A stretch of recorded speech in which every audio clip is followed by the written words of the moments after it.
ये video mainly newly optometrist के लिए है या फिर जो इंटर्नशिप में है। तो उसमें कुछ स्टेप्स का डिस्कशन करेंगे जो हम रिफ्लेक्शन के टाइम भी यूज़ करते हैं। ठीक है। रिफ्लेक्शन से पहले हम हिस्ट्री टेकिंग, विजुअल एक्टिविटी, ठीक है, ये सब चीज़ें चेक कर लेते हैं ना। फिर उसके बाद आता है आपका रिफ्लेक्शन। तो रिफ्लेक्शन में दो स्टेप्स होते हैं, एक होता है मतलब दो टाइप्स होते हैं, एक सब्जेक्टिव एक ऑब्जेक्टिव।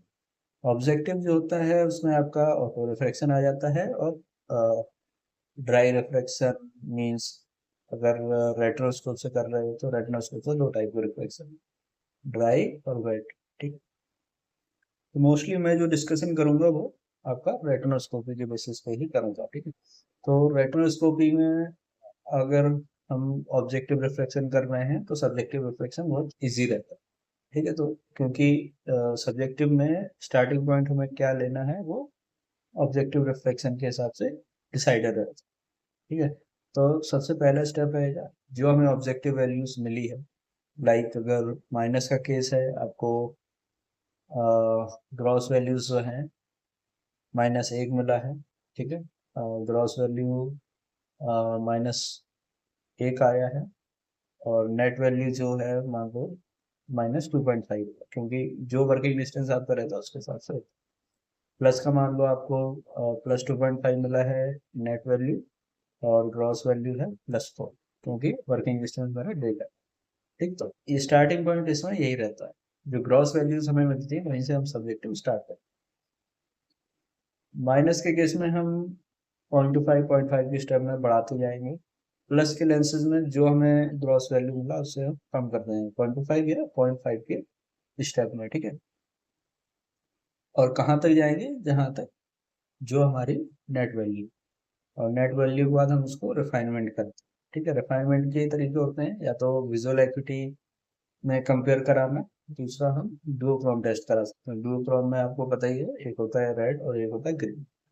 तो उसमें जिसमें लेटर्स पेशेंट को साफ दिखते हैं उसके हिसाब से हम करते हैं उसको रिफाइनमेंट। ठीक है। इन केस अगर उसमें सिलेंड्रिकल लेंसेज है तो सिलेंड्रिकल लेंसेज हम इनिशियली ही रख देते हैं, मतलब स्फेरिकल है उसके साथ सिलेंड्रिकल लेंस है तो हम उसको साथ साथ चल। ठीक है। और अगर आपका सिर्फ सिलेंड्रिकल लेंसेज है तो जिस विजुअल एक्टिविटी तक वो पढ़ पा रहे हैं उसके बाद ही हम सिलेंड्रिकल नंबर लगा देंगे, अगर ज़्यादा नहीं है तो। इनकेस हाई स्टिग्मेटिज्म है या हाई रिफ्लेक्टिव एरर है, इस केस में हम सिलेंड्रिकल नंबर अगर है तो उसके साथ ही साथ चलेगा। ठीक है। रिफाइनमेंट के लिए अगर हम सिलेंड्रिकल नंबर रिफाइन करना है तो हम ऑलमोस्ट 6/9 या 6/12 की विजुअल एक्टिविटी पे जब आ जाते हैं तो उसके बाद में उसको रिफाइन करते हैं। तो रिफाइन करने के लिए या तो आपके पास जेसीसी होना चाहिए, अदरवाइज आप ऐसे भी मैनुअली भी कर सकते हैं, 0.25 स्टोन सिलेंडर बढ़ा के घटा के, या आप ऐसा कर सकते हैं 10 डिग्री रोटेट कर सकते हैं, क्लॉकवाइज और एंटी क्लॉकवाइज। ठीक है। ये सब तरीकों से पता चल जाएगा। अदरवाइज अगर उसको सिलेंड्रिकल नंबर नहीं है तो जिस पॉइंट पे आपका स्फेरिकल करेक्शन का जो एंड पॉइंट है वहां पे जब आ जाएंगे आप, तो डायरेक्टली आप डुओक्रोम करेंगे।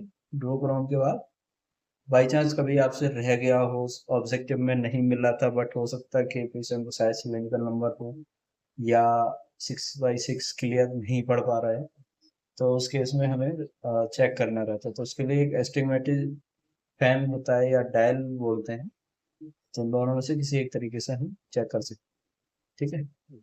उसमें कुछ लाइंस होती हैं, अगर कोई एक शार्प दिख रही है कुछ एक पर्टिकुलर डिग्री पे, तो मेनली हो सकता है कि उसको कुछ सिलेंड्रिकल नंबर है। ठीक है। तो फिर हम उस पॉइंट पे सिलेंड्रिकल नंबर 0.25 या 0.5 के स्टेज में बढ़ा के देखेंगे। अगर वो वहीं पे बोलता है कि सारी lines equally clear and dark दिख रही है कंट्रास्ट में, तो दैट इज ओके।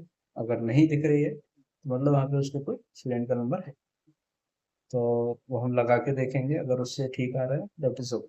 ठीक। इसके बाद हमें बाइनोकुलरिटी भी चेक करना होता है। बाइनोकुलरिटी हम जब चेक करते हैं तो पेशेंट को स्ट्रेट बैठाएंगे, या तो प्रिज्म वाला कर सकते हैं, डाउन प्रिज्म अप प्रिज्म, ठीक है, जिसमें एक में सेम नंबर का, एक में डाउन प्रेजेंट बेस डाउन रहता है, एक में बेस अप रहता है। तो उसमें क्या करते हैं, एक लेटर रहेगा, तो दोनों में इक्वली ब्लर दिखना चाहिए या इक्वली क्लियर दिखना चाहिए। अगर किसी एक में वो बोल रहा है ज़्यादा क्लियर है, तो 0.5 स्टेप में हम बढ़ाएंगे या घटाएंगे, प्लस नंबर 0.5 स्टेप में लगाते हैं। ठीक है, और फिर इक्वली ब्लर हो जाएगी तो हम छोड़ देंगे। ठीक, एक तो ये स्टेप होता है। दूसरा, पेशेंट को इमेजेस डबल न दिख रही हो या सिलेंड्रिकल नंबर के केस में पेशेंट को टेढ़ा मेढ़ा न दिख रहा हो, ये सब चीज़ें हमें लिखना है। उसके लिए हम क्या करते हैं कि पेशेंट को वॉक इन ट्रायल भी देते हैं। वॉक इन ट्रायल वगैरह ये सब चीज़ें बुक्स में या और कहीं पे आपको नहीं मिलेगी। ये एक मतलब एक्सपीरियंस जो होता है सबका डॉक्टर का, वो चीज़ है। तो उस केस में आपको क्या रहता है कि पेशेंट को 5 मिनट का एडप्टेशन टाइम देना चाहिए, अगर हाई नंबर है या patient complaining of blood doubling और समथिंग लाइक दैट, वह सब चीज़ें आपको चेक करना चाहिए। ठीक है, और अगर अ,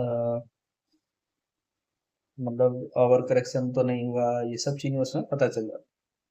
पर अगर इन केस वो स्टिल डबल बोल रहे हैं कि स्क्रीन दो दिख रही है कुछ और, तो हमें कवर टेस्ट भी करना पड़ेगा। ठीक है, कवर टेस्ट करेंगे, कवर टेस्ट करके चेक कर लेंगे। ठीक है, कई बार जैसे किसी को बीपी शुगर है ऐसा कुछ होता है तो डिप्लोपिया हो सकता है। ठीक है, तो उस केस में हमें चेक करना रहता है।